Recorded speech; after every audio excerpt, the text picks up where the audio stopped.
In this life, there will always be a man, a woman, a boy, a girl, or a team who will face impossible odds.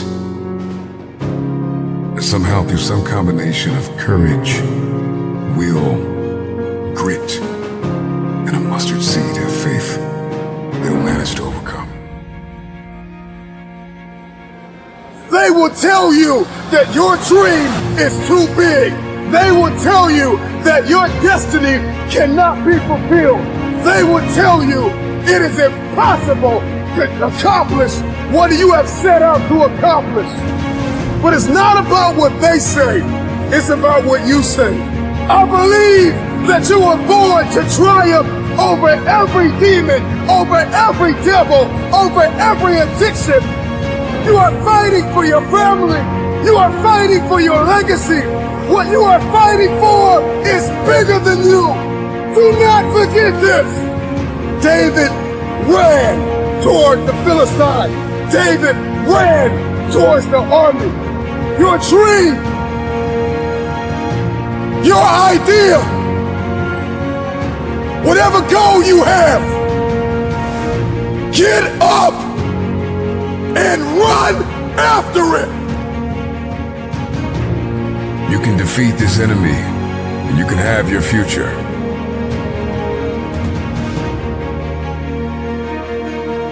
If you're going to defeat this giant, if you're going to win the war, it starts on the battlefield of your mind. This is where the war is won. Over the course of your life, you will discover that the obstacle is the way, that there is great counsel in conflict.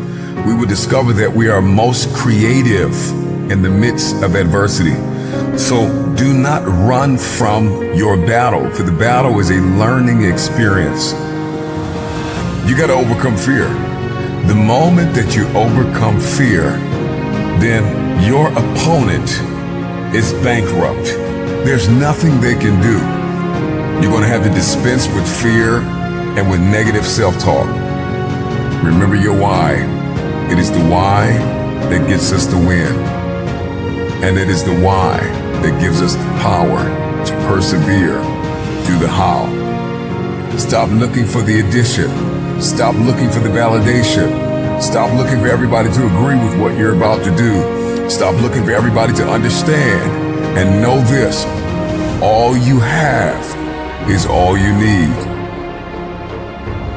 What I love about David is that David was not only one of the youngest, the smallest, the least likely. Not only was David underrated, but his weapon of choice was underrated. And there will be times in life where people will not believe in you, neither what you are carrying. I'm gonna tell you the one thing that separated David from Goliath, and that was his heart for God and God's people. If you are going to defeat your giant, you are going to need heart. You must overcome what lies between the pit of your fears and the summit of your knowledge. Our Goliaths, our challenges, our giants oftentimes meet us in our valley places. It's not on the mountaintop that David fought Goliath, but it's in the valley. I tell you this,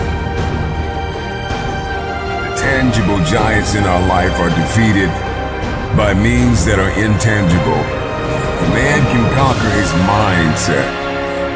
If a man can master discipline, then there is nothing he can't win.